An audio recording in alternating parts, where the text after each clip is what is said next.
இன்றைய தினம் நம்முடைய காசவளநாடு கோவிலூர் நேஷனல் மழலையர் மற்றும் தொடக்கப்பள்ளியின் 29வது ஆண்டு விழாவிற்கு வருகை தந்துள்ள சிறப்பு விருந்தினர்கள் அனைவரையும் மீண்டும் ஒரு முறை நன்றி கூறி வரவேற்பதில் நான் பெருமகிழ்ச்சி அடைகிறேன். நம்முடைய பள்ளியின் பெற்றோர் பெருமக்களே, பெரியோர்களே, உறவினர்களே மற்றும் மாணவ செல்வங்களே, நம் பள்ளியிலே மாணவர்கள் மிகச் சிறந்த நிலைக்கு செல்ல வேண்டும் என்று அரும்பாடுபட்டுக் கொண்டிருக்கக்கூடிய ஆசிரியர்களே, மற்ற பணியாளர்களே, இங்கு இருக்கக்கூடிய அனைவருமே மிக நீண்ட நேரம் பேசி நேரத்தை செலவழிப்பார்களோ என்று எண்ணத்தோடு காத்திருக்கிறீர்கள் என்று நினைக்கிறேன். அதுதான் கிடையாது. ஒவ்வொருவருக்கும் 3 நிமிடங்கள் மட்டுமே கொடுக்கப்பட்டுள்ளது.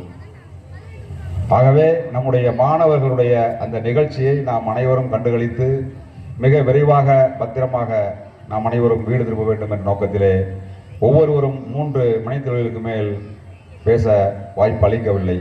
ஆகவே ஒரே ஒரு அறிவுரை மற்றும் நான் கூறி செல்லலாம் என்று எண்ணுகிறேன். இந்த நவீன சமுதாயத்திலே மாணவர்கள் கடைபிடிக்கக்கூடிய ஒரு முக்கியமான பண்பு என்னவென்றால் ஒழுக்கம், கட்டுப்பாடு.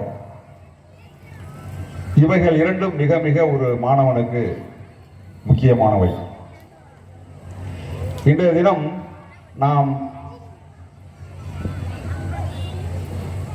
டெலிவிஷன், டிவின்னு சொல்றோம், அலைபேசி, மொபைல், நியூஸ் பேப்பர்ஸ், இதை எதை நம்ம எடுத்து ஓபன் பண்ணி பார்த்தாலும் எங்க பார்த்தாலும் மாணவர்கள் பற்றி தவறான,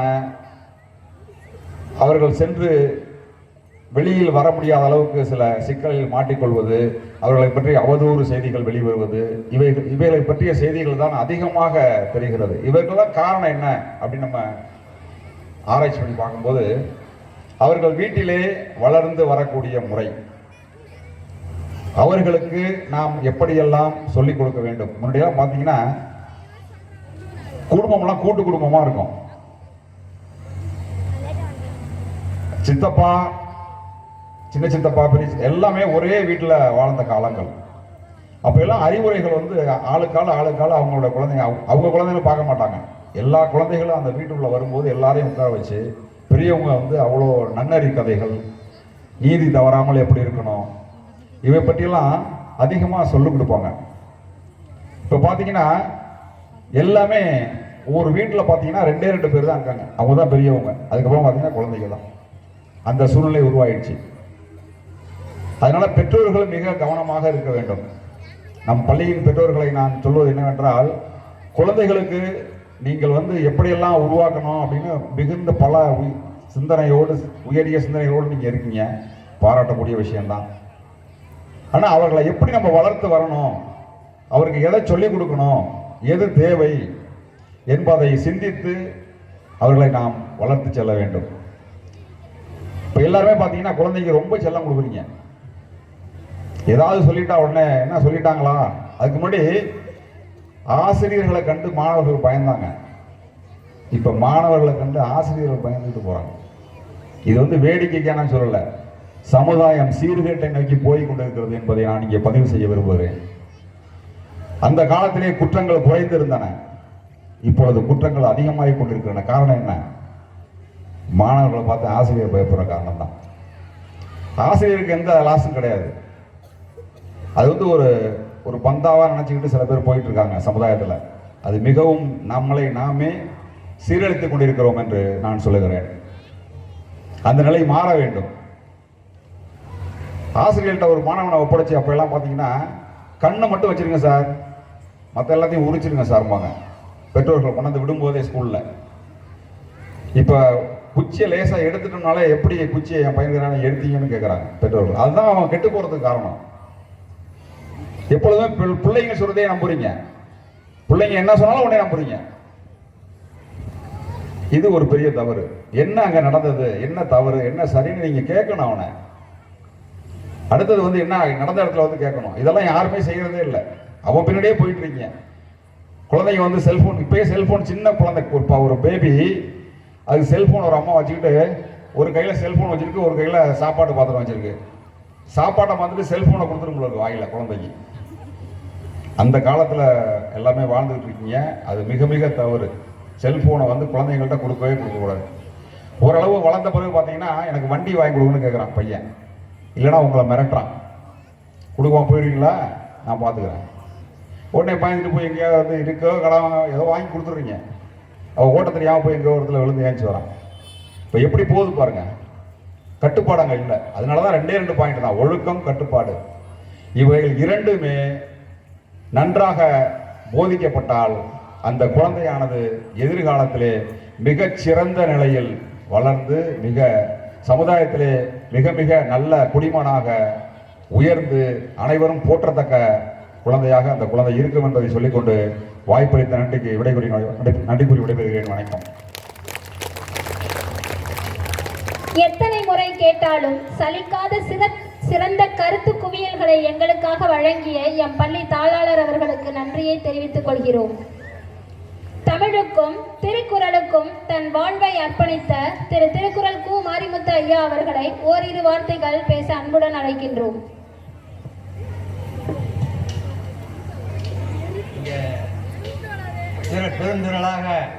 பெருந்திரளாக அமைந்துள்ள பெற்றோர்களே, பெரியோர்களே, உங்கள் அனைவருக்கும் என்னுடைய அன்பான மாலை நேர வணக்கம் தெரிவித்து கொள்கிறேன். நான் சிறு வயசில் இருக்கும்போது ஆசிரியராக போனோம், இராணுவத்துக்கு போகணும் அப்படின்னு ஆசைப்பட்டு 2 கிடைக்கல. இந்திய உணவுக்கூடத்தில் 33 நாடுகள் பணி செய்து ஓய்வு பெற்று அதுக்கு பிறகு இந்த பள்ளியில் இந்த பிள்ளைங்களுக்கு பாடசாலை பண்ணிட்டு வாரத்துக்கு ஒரு நாள் வருவேன். அது எனக்கு ஒரு பொழுதுபோக்காக இருக்குது, எனக்கு மகிழ்ச்சியாக இருக்குது. காரணம் என்ன, திருக்குறள் ஒருத்தன் பயின்று அதை பின்பற்றிட்டா அவனை வெற்றி வாகை சூட முடியாது என்ற நான் அதில் ஆழமாக அதில் நான் வந்து நம்பிக்கை கொள்ளுவேன். அந்த வகையில் திருக்குறளை வந்து இப்போ நான் ஒரு 3 நூல் தயார் பண்ணிக்கிட்டு இருக்கேன். எனக்கு 77 வயசு ஆகுது. அந்த விழாவில் அந்த எனக்கு ஒரு வழக்கு ஒன்று இருக்குது, சர்வீஸ் மேட்டர் முடிஞ்சிடும். அதுக்கு விழா போகிற தன் வரலாறு வைத்தியங்கள் தெரிஞ்சிருக்கேன். அப்புறம் வந்து திருக்குறள் திருவள்ளுவர் காட்டி எண்ணு வரிசைகள் அப்படின்னு ஒரு நூல் பிள்ளைங்களுக்கு பயன்படும். ஒன்றுன்னா என்ன, ஒன்றாக நல்ல கொள்ளாமை மற்ற மின்சார பொய்யான்னு ஒன்றுன்னு எடுத்துக்கிட்டால் கூறிகளை கொள்ளாத, 2வது எடுத்துக்கிட்டால் பொய் சொல்லாது அப்படின்னு கொள்ளும். 2 எடுத்துக்கிட்டால் தானம் தவம் 2 தங்க வேணும் வான வழங்காதுன்னு சொல்லுவார். அப்படி 2 அப்புறம் 3 4 இப்படி நான் நூலை எழுதிக்கிட்டு இருக்கேன். இதெல்லாம் இந்த பிள்ளைங்களுக்கு காட்டி இதை தெரிஞ்சுக்கணும். அடுத்து நான் கூட அரசியலில் எனக்கு ஈடுபாடு இல்லை. வர சட்டமன்றத்தில் நிற்க போகிறேன். கண்டிப்பாக சொல்கிறவங்களுக்கு கண்டிப்பாக வரிசைவாரி சொல்லுவேன். அங்கே சட்டமன்றத்துக்கு போனால் என்ன, அது யூபிஎஸ்சியாக இருக்கட்டும் அது டிஎன்பிஎஸ்சியாக இருக்கட்டும், இதெல்லாம் என்ன பண்ணால் அதில் வந்து இப்போ தேர்வு அடைஞ்சு அவங்க மார்க் வாங்கினா தான் அரசு வேலை அப்படின்னு அவங்களுக்கு நான் சொல்ல போகிறேன். அவ்வளோ நான் கூட்டத்தில் பேசுகிறேன். அதனால் தமிழனுடைய தமிழனுக்கு கிடைத்த ஒரு தனி மறை திருக்குறள் அது உலக பொதுமறையாக இருக்குது. இன்னி வரைக்கும் இது இந்திய அரசு தேசிய நூலை அறிவிக்கல. தேசிய மலர் இருக்குது, மரம் இருக்குது, பறவை இருக்குது, மிருகம் இருக்குது, கீழே தேசிய புலவர்கள் இருக்கார். ஆனால் தேசிய நூல்னு அறிவிக்கலை. நாம் எல்லோரும் சேர்ந்து தேசிய நூலாக அறிவிக்கணும் என்ற ஒரு ஒற்றுமையோட அது செயல்படணும்னு நான் அவங்கள எல்லாம் கேட்டுக்கிறேன். ஒரு ஆள் மட்டும் என்ன செய்ய முடியும்? எல்லோரும் நான் முதல்ல பயின்று ஓதி உணர்ந்தும் குறைத்தும் தாண்டாங்க பேதையின் பேதையாக இருக்கும்பார். நாம் படித்தவாறு நடந்து காட்டினாதான் அது சிறப்பு. அந்த வகையில் இந்த நாடும் மண்ணும் மக்களும் நலம் பெற எல்லா வளமும் பெற்று வாழ இந்த பள்ளி தாளாளருடைய முயற்சியும் வெற்றியடைந்து இந்த ஊருக்கும் உலகத்துக்கும் இந்த நாட்டுக்கும் நன்மை செய்ய வேண்டும் என்று கருதி எல்லாம் வல்ல ஆண்டவனுடைய அருளை நினைந்து என்னுடைய உரையை நிறைவு செய்து கொள்கிறேன். வணக்கம்.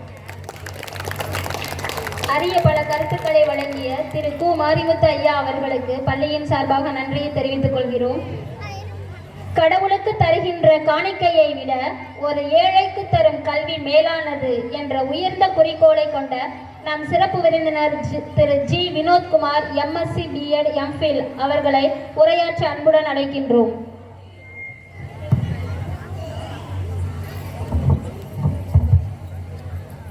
மேலூர் மணிவாண்டையார் அவர்களினுடைய நினைவில் அறக்கட்டளையில் இயங்கிக் கொண்டிருக்கிற நேஷனல் மழலையர் மற்றும் தொடக்கப்பள்ளி ஆண்டு விழா இனிது நடைபெற்றுக் கொண்டிருக்கிறது. விழாவிற்கு வருகை தந்துள்ள மேடையில் இருக்கக்கூடிய அனைவருக்கும், பெற்றோர்களுக்கும், ஆசிரியர்களுக்கும், மாணவ கண்மணிகளுக்கும் என்னுடைய இனிய மாலை வணக்கத்தை தெரிவித்துக் கொள்கிறேன். தாளாளர் சொன்ன மாதிரி ஆண்டு விழா அப்படின்னா அந்த மாணவர்களுக்கும் அந்த குடும்பத்தாருக்கும் உறவினருக்கும் என்ன தோணுதுன்னா, தன்னோட புள்ள மேடையில் இன்றைக்கி என்ன பாட்டு பாட போகுது, என்ன டான்ஸ் ஆட போகுது, என்ன நாடகம் அப்படின்னு எக்ஸ்ட்ரா கரிக்குலர் ஆக்டிவிட்டீஸ் அப்படிம்பாங்க. அதாவது கல்வி சாராத பிற சிறப்பு இயல்புகளை செய்ய போகிறப்ப இன்றைக்கி புள்ள படிச்சிச்சா, ஹோம்ஒர்க் பண்ணாங்களா அப்படின்னு பார்க்குறத காட்டிலும் அந்த ஆண்டு விழாவில் நமக்கு ஒரு அதிக ஆசை இருக்கும். அதை நோக்கி தான் நம்ம பயணிப்போம். அது தவறு கிடையாது. அப்படி அந்த ஆண்டு விழாவில் உங்களது பிள்ளைகள் ஒரு நாள் மேடை ஏறுவதை நீங்கள் எந்த அளவுக்கு ரசிக்கிறீங்க, எந்த அளவுக்கு விரும்புகிறீங்க அப்படிங்கிறத மனசில் வச்சுக்கிட்டு தன்னோட பிள்ளை படிக்கக்கூடிய எந்த ஒரு படிப்பிலும், அது பள்ளி, கல்லூரி, அதை தொடர்ந்து வரக்கூடிய உயர்கல்வியிலையும் மேடை ஏறணும். எக்ஸ்ட்ரா கரிக்குலர் ஆக்டிவிட்டீஸில் மட்டும் கிடையாது, பின் இதர சிறப்பு இயல்புகளை மட்டும் இல்லாமல் கல்வியிலும் மேலோங்க வேண்டும் அப்படிங்கிற ஒரு குறிக்கோளை நீங்கள் மனசில் வச்சுக்கோங்க. அப்படிப்பட்ட ஒரு பள்ளியில் தான் நீங்கள் படிக்கிறீங்க. அதாவது இந்த மாணவர்கள் நீங்கள் சேர்த்துருக்கீங்க அப்படிங்கிறதுல பெருமிதம் கொள்கிறோம். இப்போ நான் வட்டார கல்வி அலுவலகத்தில் பணிபுரிகிறேன். 1ஆம் வகுப்பு முதல் 8ஆம் வகுப்பு இருக்கக்கூடிய நடுநிலைப் பள்ளிகளுக்கும் 1ஆம் வகுப்பு முதல் 5ஆம் வகுப்பு வரைக்கும் இருக்கக்கூடிய தொடக்க கல்வி பள்ளியிலையும் ஒரு பொறுப்பாளராக எங்களுடைய வட்டார கல்வி இயங்கிக்கிட்டு இருக்கு. இந்த ஸ்கூலை பற்றி நான் ஒரு விஷயம் சொல்லி ஆகணும். அண்ணன் ஒரு 3 நிமிடம் சொல்லிட்டாங்க. இதில் ஒரு புதுசாக அறிவுரை சொல்கிறதுக்கோ இல்லை சிறப்பு இயல்புகளை எடுத்து கொடுறதுக்கோ பெரிய விஷயம் இல்லை. ஆனால் எனக்கு மனசில் பட்டதை ஒரு நிமிடத்தில் சொல்ல நான் விருப்பப்படுறேன். அறக்கட்டளையில் தான் பெரும்பாலான பள்ளிகள் இயங்கிக்கிட்டு இருக்கு. ஆனால் அந்த பள்ளிகளெல்லாம் அறம் இருக்காது, வெறும் கட்டளை மட்டும்தான் இருக்கும். கட்டளை அப்படின்னா ஃபீஸ் எப்போ கட்ட போகிறீங்க, ஃபீஸை கட்டினா தான் பிள்ளைங்களே உள்ளே விடுவாங்க. நான் அது மாதிரி ஒரு தஞ்சாவூரினுடைய முக்கிய பள்ளியினுடைய அருகாமையில் தான் என்னுடைய வீடு இருக்குது. அதில் நீங்கள் ஃபுல் ஃபீஸ் கட்டினா தான் பிள்ளைங்களை உள்ளே கொண்டு போக முடியும். ஃபீஸ் கிட்டத்தட்ட இப்போ புதுசாக ஒரு ஆளை ஃபஸ்ட் ஸ்டாண்டர்ட் சேர்த்தோம் அப்படின்னு சொன்னால் 95,000 ரூபா ஆகுது. நீங்கள் 94,000 கட்டினா கூட உங்கள் பிள்ளைங்களை உள்ளே விட மாட்டாங்க. ஆனால் போட்டி போட்டு கொண்டு சேர்க்குறோம். இந்த எண்ணத்துக்கு மனித மனம் ஒரு குரங்கும்பாங்க, அது தாவிக்கிட்டு தான் இருக்கும். சிற்றூரில் இருந்து நகரத்திற்கும், நகரத்தில் இருந்து பெருநகரத்திற்கும், பெருநகரத்தில் இருந்து அதை விட பெரிய பள்ளிக்கும் புரிகிற மாதிரி சொன்னோம்னா, இப்போ இந்த ஊர்லேருந்து தஞ்சாவூரில் படிக்கணும்னு ஆசைப்படுவாங்க. தஞ்சாவூரில் இருக்கிறவங்க இன்னொரு பள்ளிக்கூடத்தில் சேர்க்கலாமா, பெரிய பள்ளிக்கூடத்தில் ஆசைப்படுவாங்க. அவர் போய் இன்னொருத்தர் திருச்சியில் சேர்ப்பார், அப்புறம் சென்னை போவாங்க, அப்புறம் பெங்களூரில் போய் படிக்க வைக்கிறவங்க இருக்காங்க. அது பொருளாதாரத்தில் இருக்கிறவங்க தன்னுடைய பள்ளிகளை மாற்றிக்கொண்டே இருக்கலாம். அண்ணன் அவர்கள், தாளாளர் அவர்கள் இந்த ஊரில் இந்த பள்ளியை சிறப்பாக செயல்படுத்தியிருக்கிறதுக்கான 2 விஷயங்கள் சொன்னாங்க. ஒன்று, நமது சுற்றுப்புறத்தில் இருக்கக்கூடிய உறவினர்கள், நமது நண்பர்கள், அவங்களுக்கு ஒரு சிறப்பான கல்வியை கொடுக்கணும் அப்படிங்கிறது தான் என்னோடய நோக்கம் அப்படின்னு கிட்டத்தட்ட ஒரு 29 வருடம் ரொம்ப சிறப்புடனும் கவனமுடனும் நடத்திட்டு வராங்க. அந்த மாதிரியான பள்ளிக்கூடத்தை இந்த பெற்றோர்களும் மாணவர்களும் பயன்படுத்திக்கணும் அப்படின்னு நான் ரொம்ப விரும்பி கேட்டுக்கிறேன். எங்களுக்கு கீழே கிட்டத்தட்ட எங்கள் வட்டார கல்வி அலுவலகத்தில் 20க்கு மேற்பட்ட தனியார் பள்ளிகள் இயங்குது. நீங்கள் 2 விஷயம் பார்க்கணும். அதில் தனியார் பள்ளிகளுக்கு எந்த விதமான அரசினுடைய நலத்திட்டங்களும் அவங்களுக்கு கிடைக்காது, வெறும் பள்ளி பார்வை மட்டும்தான் இருக்கும். அப்படிப்பட்ட தனியார் பள்ளிகள் சிறப்பாக இயங்கக்கூடியதில் நம்ம பகுதியில் ஒரு பகுதி இருக்குது அப்படின்னு சொன்னோம்னா அதை பயன்படுத்தி கொள்வது பெற்றோர்களுடைய கடமை என கருதி, நீங்கள்லாம் உங்களோட பிள்ளைங்களோட ஒரு வளர்ச்சிக்காக காத்து கொண்டிருக்கும் பொழுது இந்த பள்ளி அதமான பள்ளி அதை நான் பார்த்துருக்கேன். ஏற்கனவே மேலூரில் நான் 9 வருஷம் அங்கே வேலை பார்த்தேன். நேஷ்னல் ஸ்கூல்லேருந்து படிச்சுட்டு ஒரு ஸ்டூடெண்ட் வந்தாங்க அப்படின்னா அங்கே அட்மிஷன் போடுறப்பே சந்தோஷப்படுவோம். ஆகா, நேஷ்னல்லேருந்து நமக்கு ஒரு ஆள் வந்துருச்சு இங்கேருந்து, நிச்சயமாக அவங்க அரசு தேர்வு நடத்தக்கூடிய NMMSன்னு இருக்கும், நேஷ்னல் மீன் மெரிட் கம் ஸ்காலர்ஷிப், தேசிய வருவாய் திறன் வழிவாய் தேர்வுன்னு. அந்த தேர்வில் வெற்றி பெற்றோம் அப்படின்னு சொன்னோம்னா வருஷத்துக்கு வந்து 12,000 ரூபா, 48,000 ரூபா ஸ்காலர்ஷிப் 8வது நடக்கும். 9, 10, 11, 12 ஆகிய 4 ஆண்டுகளுக்கும் தலா 12,000 கல்வி உதவித்தொகை கிடைக்குது. கிட்டத்தட்ட ஒரு எனக்கு தெரிஞ்சு ஒரு 10க்கு மேற்பட்ட மாணவர்கள் உங்கள் ஸ்கூல் நேஷனல் ஸ்கூல்லேருந்து படித்து வாங்கியிருக்காங்க. அது மிகப்பெரிய பெருமை. ஒரு விஷயம் நல்லா தெரிஞ்சுக்கங்க, அது மனிதனாக இருக்கட்டும், விலங்காக இருக்கட்டும், செடியாக இருக்கட்டும், நீங்கள் வளரக்கூடிய விஷயத்துக்கு அந்த வளர்ப்பருவம்னு சொல்லுவாங்க, அதில் மட்டும் நம்ம கவனம் செலுத்திட்டா போதும். இப்போ உதாரணத்துக்கு கல்வியை பொறுத்த வரைக்கும் 5வது வரைக்கும் நீங்கள் அவங்கள வந்து கவனமாக வழிநடத்திட்டீங்கன்னா போதும், ஆட்டோமேட்டிக்காக அது வந்து அந்த வளர்ச்சி பின் பருவ காலத்திற்கு நிச்சயமாக பயன்படும்.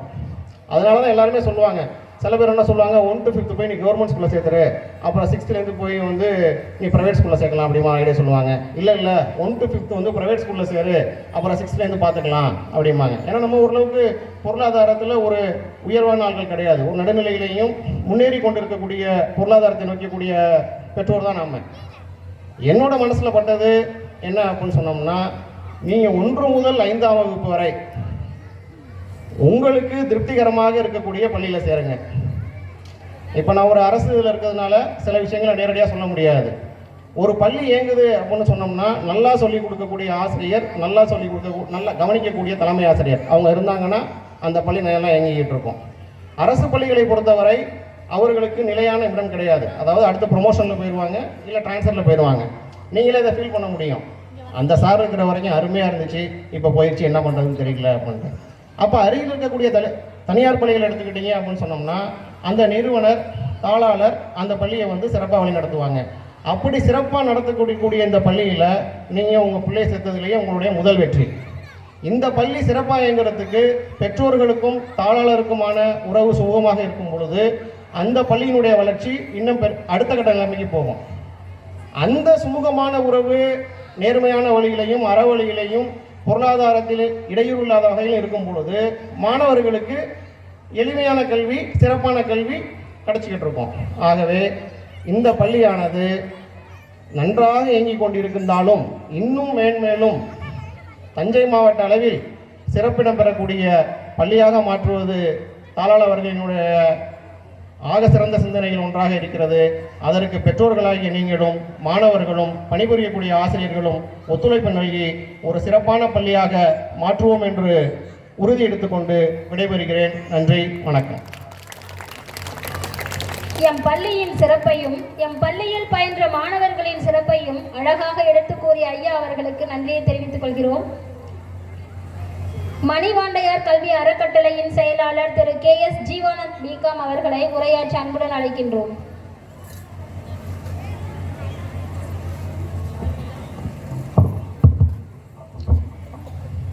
மணிவாண்டையார் கல்வி அறக்கட்டளையின் கீழ் காசவல்நாடு கோவிலூரில் இயங்கி வரும் நேஷனல் மழலையர் மற்றும் தொடக்கப்பள்ளியின் 29வது ஆண்டு விழாவாக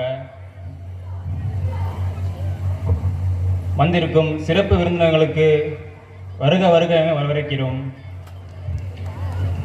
சிறப்பு விருந்தினர்களாக திரு பாலகுமரன் மருத்துவர் ஐயா அவர்களே,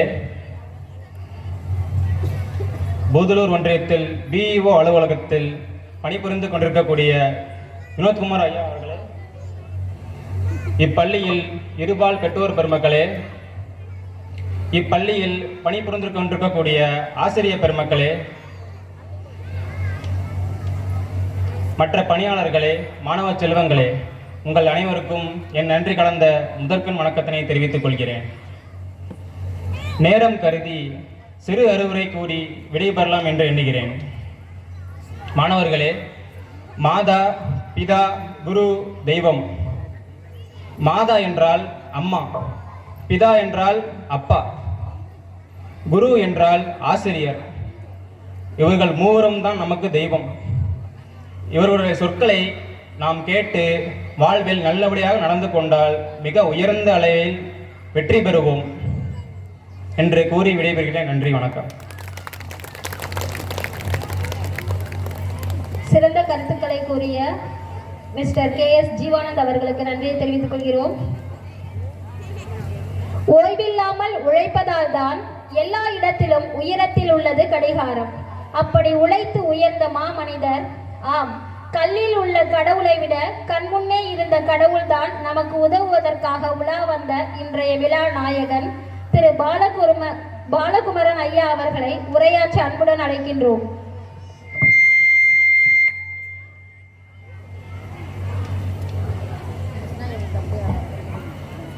அனைவருக்கும் மாலை வணக்கம்.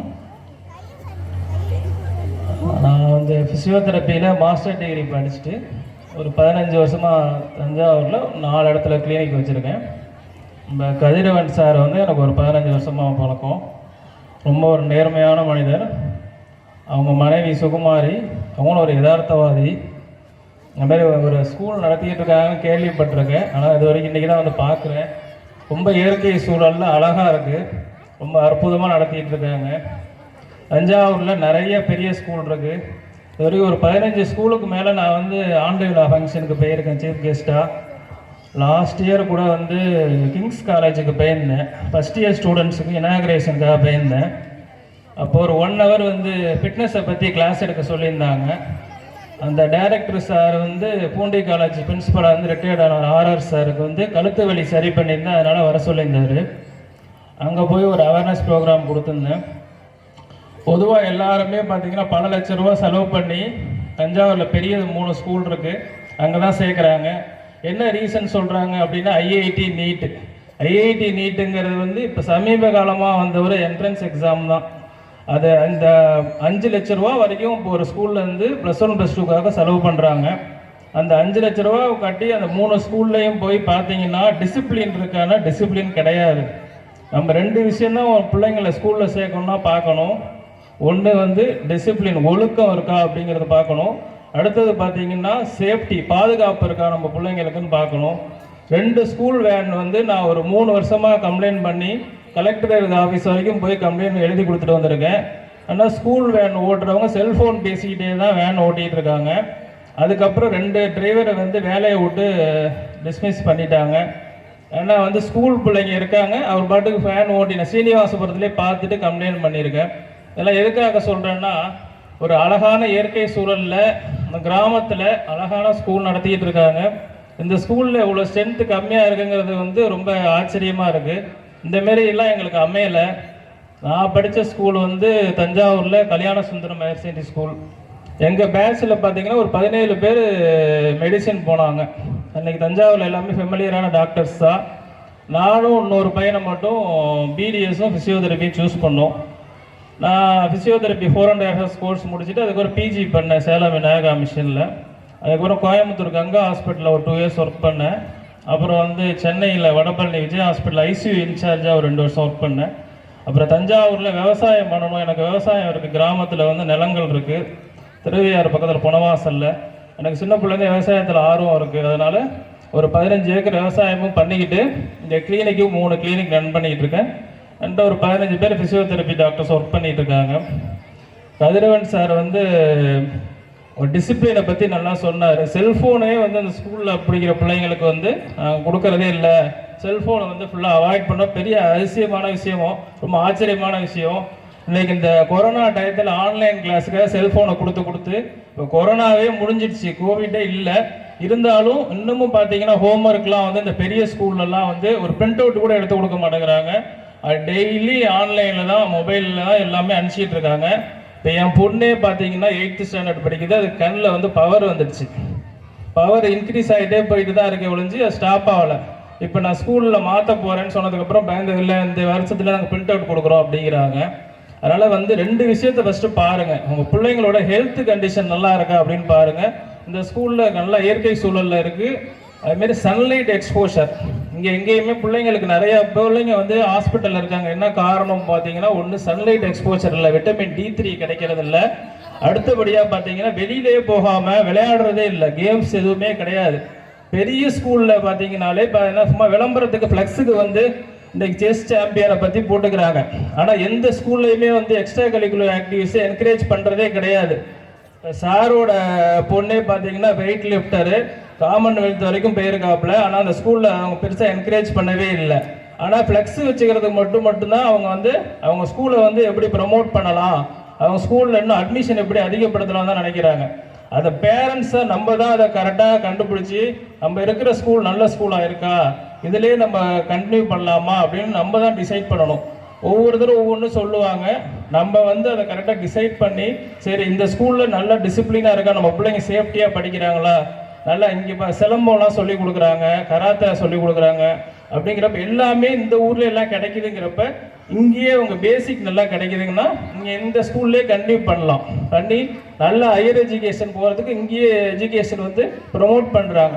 இந்த ஸ்கூலு அடுத்து 8th ஸ்டாண்டர்டு +2 வரைக்கும் வரணும்னு நான் நினைக்கிறேன். இதை வந்து அப்படியே ஃபாலோ பண்ணுங்கள். சாருக்கு வந்து இந்த வாய்ப்பை கொடுத்த கதிரவன் சார், சுகுமாரி மேடமுக்கும் நன்றியை தெரிவிச்சுக்கிறேன். நன்றி, வணக்கம். உங்கள் வார்த்தைகள் பூவாக மாறி எங்கள் மேல் தூவப்பட்டன. ஒவ்வொரு வரியும் சரமாக மாறி எங்களுக்கு சமர்ப்பிக்கப்பட்டன. வார்த்தைகள் தந்த வள்ளலே, உங்களுக்கு எங்கள் பள்ளியின் சார்பாக நன்றியை தெரிவித்துக் கொள்கிறோம்.